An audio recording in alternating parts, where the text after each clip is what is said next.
Quand on parle d'endroits inexplorés, on évoque l'immensité de l'espace ou encore les profondeurs de l'océan. Mais on oublie souvent que les entrailles de la Terre sont tout autant inexplorées et regorgent de merveilles. Salut, c'est Zaba, et commençons tout de suite par le numéro 7, une mine de foi. Si certains font des découvertes physiques sous terre, d'autres y trouvent la foi. Et ça se passe dans ce lieu exceptionnel qui est l'une des merveilles architecturales de Colombie. Le lieu, qui est aussi l'une des plus grandes attractions touristiques de la région de Bogota, est aussi un pilier pour les croyants de toute la région dans un pays à très grande majorité chrétienne. C'est la cathédrale de sel de Zipaquirá, une église construite à l'intérieur des tunnels de la mine de sel de Zipaquirá. Cette merveille est un exemple parfait de reconversion d'endroits qui ne nous servent plus et comment on peut transformer les stigmates de l'activité humaine sur la nature en des lieux d'exception.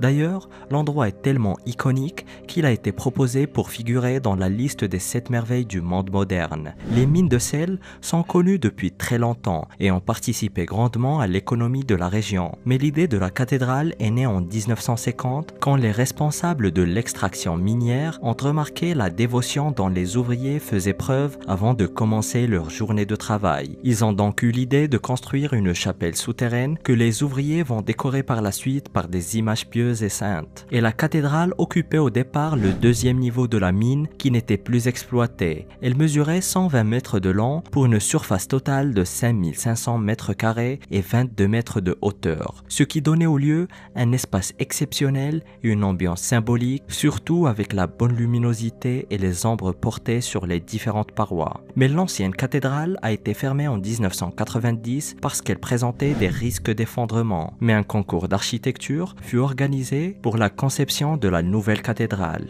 et les travaux prirent 4 ans au total avant qu'elle ne soit inaugurée en 1995. Et la nouvelle cathédrale offre des espaces exceptionnels comme par exemple l'impressionnant chemin de croix et les 14 petites chapelles et surtout la nef principale qui est impressionnante et majestueuse au centre de laquelle trône la croix monumentale de 16 mètres. Et la cathédrale fait elle-même partie d'un parc culturel immense qui raconte non seulement l'histoire de l'exploitation du sel dans la région, mais aussi plusieurs collections artistiques exposées. Si pour certains la religion est le sel de la vie, l'expression trouve ici tout son sens.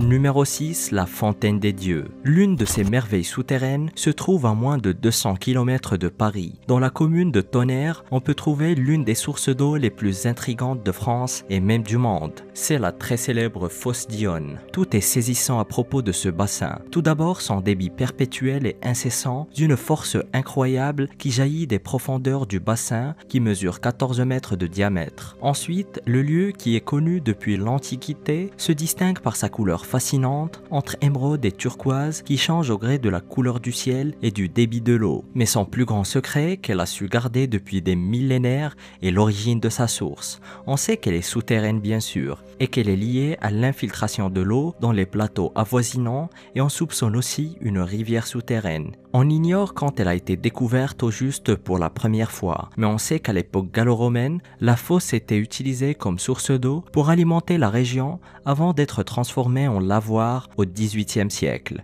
Le mystère sur l'origine de la source a toujours subsisté et a donné lieu à de nombreuses légendes. Le serpent basilic vivrait dans ces boyaux et ce serait un portail vers un autre monde ou vers l'au-delà. Les explorations de la fosse ont sérieusement commencé au XIXe siècle avec des scaphandriers et malheureusement, en 1962, 2 plongeurs trouveront la mort de façon inexplicable lors d'une mission d'exploration. L'exploration a été donc arrêtée jusqu'en 1976 et en 1996, la fosse coûtera la vie à un autre plongeur durant une nouvelle tentative d'exploration en essayant de franchir des étroitures qui avaient empêché ses prédécesseurs d'aller plus loin. Et suite à ce deuxième incident, la plongée dans la fosse est devenue strictement réglementée et en septembre 2018, le plongeur spéléo Pierre-Éric Dezaigne y plonge pour cartographier le réseau hydrogéologique qui est estimé à 40 km de longueur. Il est arrivé à s'enfoncer jusqu'à 380 mètres de l'entrée et atteindre une profondeur maximale de moins 80 mètres, ne dépassant le précédent record que de 10 mètres. Autant dire que la fosse compte bien garder ses secrets. Ce n'est pas pour rien que les Celtes l'avaient nommée la Fons Divina, qui veut dire la fontaine des dieux.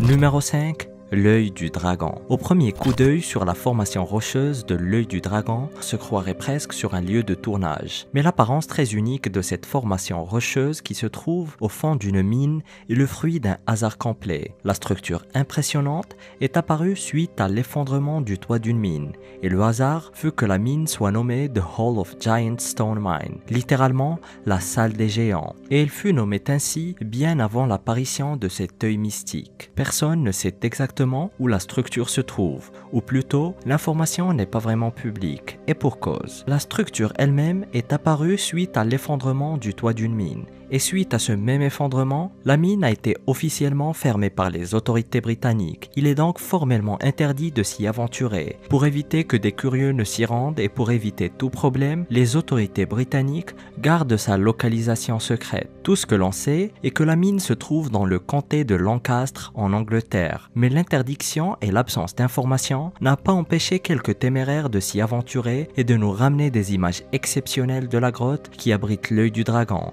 Ils ont même posté une vidéo sur leur chaîne YouTube Underground Explorers C9C, et grâce à la documentation exceptionnelle qu'ils ont ramenée, on peut se rendre compte que la structure n'est pas réellement concave comme le laissaient penser quelques images précédentes. Ce n'est qu'une illusion d'optique due aux rainures de la pierre et à la forme circulaire des roches détachées, peut-être aussi à l'objectif de l'appareil photo utilisé, mais la formation n'en reste pas moins impressionnante. Numéro 4. Le trésor du Staffordshire. Que serait une vidéo sur des découvertes souterraines sans un trésor? Surtout quand on parle du plus grand trésor d'or anglo-saxon jamais découvert, et surtout l'une des découvertes qui ont permis de réécrire l'histoire du haut Moyen-Âge au Royaume-Uni. Le trésor comprend plus de 1500 objets, presque tous à caractère guerrier, et la majorité des objets et des artefacts, à peu près 75% d'entre eux, sont faits à base d'or. Le reste, à peu près 1,5 kg, est fait à base d'argent. Les objets sont impressionnants par la qualité de leur manufacture et de la richesse de leurs ornements, surtout quand il s'agit des garnitures de poignées d'épée et des pommeaux d'épée. Mais le trésor reste néanmoins un très grand mystère. Les experts n'arrivent tout simplement pas à expliquer la présence de tels objets de très grande valeur sous terre, surtout au vu de leur manufacture exceptionnelle en termes de travail d'ouvrage. C'était ce qui se faisait de mieux à l'époque de la part des ferronniers anglo-saxons, ce qui mène certains à penser que c'était la collection personnelle d'un roi. Pourquoi a-t-elle donc été enterrée? Des voleurs tentaient-ils de la cacher ou bien c'était une offrande rituelle? Mais là aussi, les experts n'arrivent pas à déterminer si le trésor est d'origine chrétienne ou païenne. Le trésor a été daté vers 650 de notre ère et plus précisément du royaume de Mercie. À l'époque, plusieurs royaumes d'Angleterre se battaient pour prendre le dessus sur les autres. Pour certains, c'est une prise de guerre capturée durant des batailles sanglantes. Mais pourquoi se sont-ils donc retrouvés sous terre? Personne ne le sait. Mais s'il y a bien quelqu'un qui ne se plaint pas que ce trésor se soit retrouvé sous terre, c'est bel et bien le détectoriste amateur qui a découvert ce trésor complètement au hasard au beau milieu d'un champ. Et l'un des objets les plus distinctifs et les plus importants, et surtout l'un des plus impressionnants, est le Mystery Object, ou objet mystère. Un objet qui fascine les scientifiques, tout d'abord par son travail d'ouvrage d'exception, et ensuite parce qu'ils n'arrivent toujours pas à déterminer à quoi il servait. Ils pensent qu'il accompagnait un autre objet distinctif de la collection, à savoir la grande croix d'or, et qui aurait été des objets d'apparat d'un évêque, chose qui rend le mystère d'autant plus grand, puisque ces objets clairement chrétiens étaient accompagnés d'autres objets typiquement chrétiens. Le mystère n'est pas près d'être résolu, mais une chose est sûre, c'est qu'il reflète la complexité de son époque. Numéro 3, Göbekli Tepe. Cet endroit exceptionnel est considéré comme l'un des plus importants sites archéologiques au monde, et pourtant, il n'est pas aussi connu que Stonehenge par exemple, alors qu'il le prédate de 6000 ans. Le site est d'une importance majeure et se trouve en Turquie dans la pointe nord du croissant fertile. Le site qui contient des monolithes gigantesques et des piliers de pierre sculptés qui datent de 11 000 ans. Les piliers pèsent entre 7 et 10 tonnes et sont arrangés en cercle allant jusqu'à 20 mètres de diamètre. Le lieu est même considéré comme le plus vieux temple et lieu de culte connu de l'humanité, prédatant l'invention de la poterie, de l'écriture, de la roue et même celle de l'agriculture. Le complexe exceptionnel ainsi que ses sculptures très riches et variées comprenant des lions, des vautours, des scorpions et des renards auraient pu ne jamais être découverts. puisqu'en 1960, des équipes de l'université de Chicago et d'Istanbul avaient examiné l'endroit et ont remarqué quelques dalles en pierre de calcaire et ont cru que ce n'était rien d'autre qu'un cimetière médiéval sans grande importance. Ce n'est qu'en 1994 qu'un archéologue allemand, Klaus Schmidt, s'était rendu compte que la pente de la seule colline qui s'élève à 15 mètres au-dessus des plaines relativement plates aux alentours n'était pas du tout naturelle. Et un an plus tard, les excavations ont commencé pour révéler un site néolithique hors du commun. Les archéologues ont aussi découvert des outils de pierre utilisés pour sculpter les mégalithes. Par contre, aucun signe de colonie ou d'habitation humaine n'a été découvert aux alentours. Le seul signe de présence humaine, hormis le complexe lui-même, sont les milliers d'ossements d'animaux qui ont été trouvés, mais sans aucun signe de domestication qui prouve que c'était bel et bien des chasseurs-cueilleurs. Et malgré le fait que les excavations aient commencé il y a plus de 20 ans, elles sont toujours en cours. Et les archéologues estiment que les excavations ne couvrent que 5% de la totalité du site et qu'ils vont se poursuivre pour plusieurs décennies à venir. Surtout que cette découverte vient bouleverser nos connaissances et nos théories sur l'évolution de la civilisation. Les experts pensaient que les personnes vivant à l'époque n'avaient ni le temps, ni les ressources, ni l'organisation nécessaire pour construire des temples et supporter des structures sociales très compliquées. En tout cas, pas avant qu'ils commencent à s'organiser en société. Mais grâce à Göbekli Tepe, les experts commencent à croire que c'est tout le contraire. Peut-être même que c'est les croyances communes et l'effort de coordination que requiert la construction d'une telle structure qui ont préparé les hommes à vivre en société. Numéro 2, le pire jeu de l'histoire. Comme on a pu le voir, on peut trouver sous terre toutes sortes de choses. On peut aussi retrouver les traces de l'un des plus grands échecs commerciaux de l'histoire, qui prouve par la même occasion une légende urbaine très persistante. L'histoire remonte à 1983 avec la sortie du film E.T. l'extraterrestre et son énorme succès au cinéma. Et bien sûr, un jeu vidéo issu du film à succès se vendrait donc comme des petits pains. En tout cas, c'est ce qu'en pensaient les dirigeants de la société de jeux vidéo Atari. Mais le grand public était loin d'être du même avis. Le jeu vidéo est un flop retentissant, à tel point qu'il mènera à la revente de la société entière une année plus tard. Et l'affaire est toujours considérée comme l'un des plus grands échecs commerciaux de l'histoire du jeu vidéo.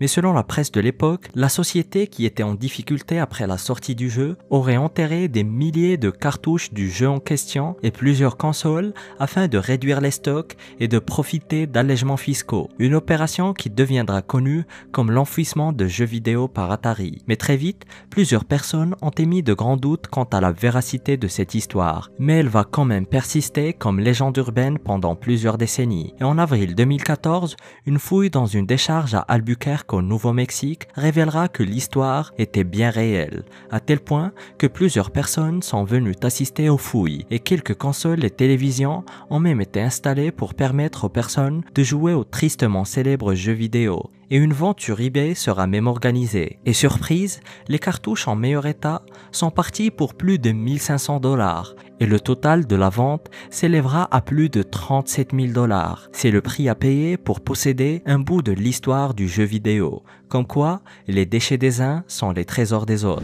Numéro 1, la pyramide souterraine. Cette découverte faite en Italie vient couvrir encore plus de mystères l'une des civilisations les plus énigmatiques de l'histoire de l'Europe. Il s'agit d'une pyramide souterraine découverte accidentellement sur la ville d'Orvieto en Italie. La découverte a été faite complètement au hasard sous une cave à vin et après avoir repéré des escaliers qui semblaient d'origine étrusque dans la paroi de la cave, des archéologues ont décidé de creuser avant de finir par découvrir une chambre dont les parois étaient pentues de telle façon à former une sorte de pyramide négative, c'est-à-dire une pyramide évidée. Les Étrusques avaient l'habitude de construire des structures souterraines, mais c'est la première fois qu'une structure en forme de pyramide souterraine a été découverte. Et les chercheurs n'ont aucune idée de l'usage qu'ils faisaient de cette pyramide. Les Étrusques ont atteint leur apogée dans la période s'étalant du 8e au 5e siècle avant Jésus-Christ au centre de ce qui est aujourd'hui l'Italie et sont connus pour leur grande maîtrise de l'art du commerce, de l'écriture et du travail des métaux. Cette civilisation va finir par être absorbée par l'Empire romain mais vont tout de même laisser plusieurs mystères derrière eux. Le plus connu étant ces mystérieuses pyramides qui étaient remplies de terre et qui ont été bâties vers le 5e siècle avant Jésus-Christ. Mais les archéologues sont très loin d'avoir atteint le fond de la pyramide souterraine, et en creusant pour essayer de trouver la base, ils ont découvert un deuxième tunnel qui mène vers une deuxième pyramide, ce qui laisse penser qu'il s'agissait d'un complexe souterrain avec plusieurs pièces pyramidales. Ils espèrent faire encore plus de découvertes qui permettraient de comprendre un peu mieux cette mystérieuse civilisation. Et cette invention révolutionnaire d'Archimède aurait pu changer le monde. Découvre-la ainsi que les inventions perdues qui auraient pu changer le monde en cliquant sur cette vidéo.